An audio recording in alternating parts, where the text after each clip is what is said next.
ಇದೀಗ ಅಲೆ cut churidar stitch ಮಾಡೋದು. ಇದು ಅಲೆ ಕಟ್ಟಿಗೆ ನಾನೀಗ ನೆಕ್ ಕಟ್ ಮಾಡಿದ್ದೇನೆ. ಇಲ್ಲಿ ನೋಡಿ ರೌಂಡ್ ಶೇಪ್ ತಂದಿದ್ದೇನೆ. ಇದು ಫ್ರಂಟ್. ಇನ್ನು ಬ್ಯಾಕ್ ಆ ಥರ ಮಾಡೋದಿಲ್ಲ, ಸ್ಟ್ರೈಟ್. ಈಗ ಇದು ಬ್ಯಾಕ್ ಪೀಸ್ ಸ್ಟ್ರೈಟಾಗಿ ಕಟ್ ಮಾಡೋದು. ಇದು ನೋಡಿ ಇಲ್ಲಿ ಫ್ರಂಟ್ ವಿ. ಇನ್ನು ನೆಕ್ ಶೇಪ್ ಕಟ್ ಮಾಡಲಿಕ್ಕುಂಟು. ಬ್ಯಾಕ್ ನೆಕ್ ಶೇಪು ಈ ಥರ ಕಟ್ ಮಾಡಿ ಆಯಿತು. ಇದು ಪಾಟ್ ನೆಕ್ ಅಂತ ಹೇಳ್ತೇವೆ. ಈ ನೆಕ್ಕಿಗೆ ಮಡಕೆ ಥರ ಬರ್ತದೆ. ಈ ನೆಕ್ ತೋರಿಸ್ತೇನೆ. ಈ ಥರ ನೆಕ್ ಇದು ಬ್ಯಾಕ್ ಸೈಡ್. ಇದೀಗ ನೋಡಿ ಇದು ಕೆಳಗಿನ ಪೀಸ್ ನಾನು ಕಟ್ ಮಾಡಿದ್ದೇನೆ. ಅಂದರೆ ಸ್ಟ್ರೈಟ್ ಅಲ್ಲ, ಈ ಥರ ಬಂದಿದೆ ಹೀಗೆ. ಹಾಗೆ ಅದು ಅಲ್ಲಿಯ ಕಟ್ಟಿಗೆ ಆ ಥರ ಬರಬೇಕಲ್ಲ, ಅದಕ್ಕೆ. ಇನ್ನು ನಾನು ಹೊಲ್ದಾಗಿಯೇ ತೋರಿಸ್ತೇನೆ. ಬಾಡಿ ಅಷ್ಟೇ, ಇದು ಎಷ್ಟು ಬೇಕೋ ಅಷ್ಟು ಉದ್ದ. ಈಗ ನಾನು 15 ಇಟ್ಟಿದ್ದೇನೆ. 15 ಆದರೆ 14 ಸಿಗ್ತದೆ.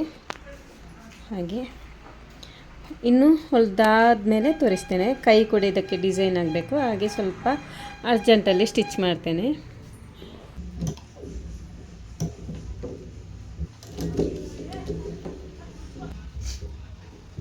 ಬ್ಯಾಕ್ ಪೀಸ್ ನಾನು ಉಲ್ಟ ಮಾಡಿದೆ. ನೆಕ್ ನೋಡಿ ಉಲ್ಟ ಮಾಡಿ ಅಲ್ಲಿಗೇನೆ ಬಂದಿದ್ದೆ, ಕಾಣಿಲ್ಲ.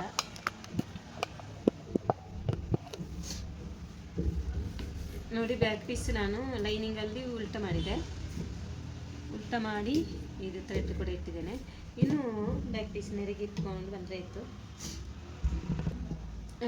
ಇದು ಫಸ್ಟಿಗೆ ನಾನು ಇದನ್ನು ನೆರಿಗೆ ಕೊಡ್ತಾ ಬರ್ತೇನೆ.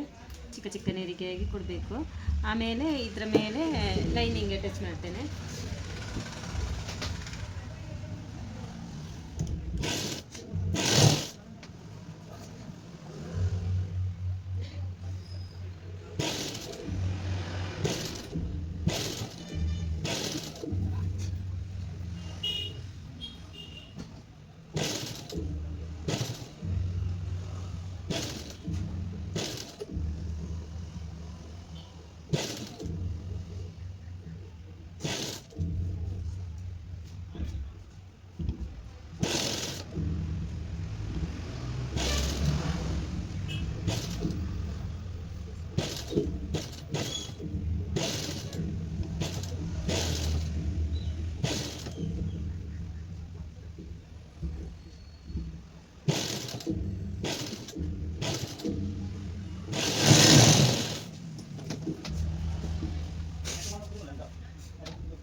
ಈಗ ಪೀಸ್ ನೆರಿಗೆ ಕೊಟ್ಟಾಯ್ತಲ್ಲ, ಇದು ಇನ್ನು ಲೈನಿಂಗ್ ಅದರ ಮೇಲಿಟ್ಟು ನೆರಿಗೆ ಕೊಡ್ತಾ ಹೋಗೋಣ.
ಇದು ನಾನು ಮೊನ್ನೆ ಸ್ಟಿಚ್ ಮಾಡ್ತಾ ಇದ್ದೆ ಅಲ್ಲ, ಅರ್ಜೆಂಟಿಗೆ ಅಂತ ಸ್ಟಿಚ್ ಮಾಡಿದೆ. ಆದರೆ ಅವರು ಮತ್ತೆ ಸೋಮವಾರ ತೆಕ್ಕೊಳ್ಳುವ ಅಂತ ಹೇಳಿದ್ರು. ಅದಕ್ಕೆ ಹೋಗಿ ಹಾಗೆ ಬಿಟ್ಟು ಹೋದೆ ನಾನು.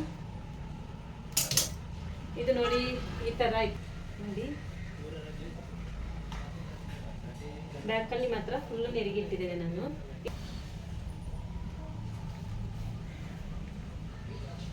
ಫ್ರಂಟ್ ಈ ಥರ. ಆಮೇಲೆ ಸ್ಲೀವ್ ನೋಡಿ, ಈ ಥರ ಬಂದಿದೆ. ಈ ಥರ ಇಟ್ಟಿದ್ದೇನೆ. ಇದಂದರೆ ಪುಷ್ ಕೈ ಬೇಕು ಅಂತ ಹೇಳಿದರು. ಪುಷ್ ಆದರೆ ಇದರಲ್ಲಿ ಅಷ್ಟು ನಿಲ್ಲುವುದಿಲ್ಲಲ್ಲ, ಅದಕ್ಕೋಸ್ಕರ ನಾನು ಪುಷ್ ಬೇಡ ಅಂತ ಅವ್ರ ಹತ್ರ ಹೇಳಿದೆ. ಅದಕ್ಕೆ ಈ ಪ್ಯಾಟರ್ನ್ ಕೊಟ್ಟರು ಅವರು. ಈ ಥರ ಬಂದು ಇಲ್ಲಿ ಹೋಲ್ ಬಂದು ಇಲ್ಲಿ ಕಟ್ಟಲಿಕ್ಕೆ ಇದೆ.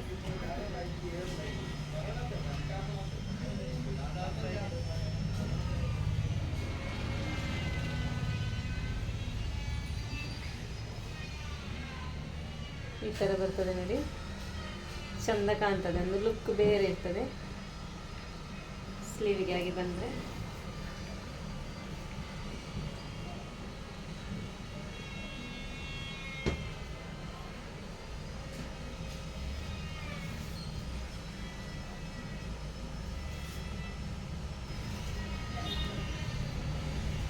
ಬ್ಯಾಕ್ ತುಂಬ ಡೀಪಾಗಿ, ಸ್ವಲ್ಪ ಡೀಪಾಗಿ ಕೊಟ್ಟಿದ್ದೇನೆ.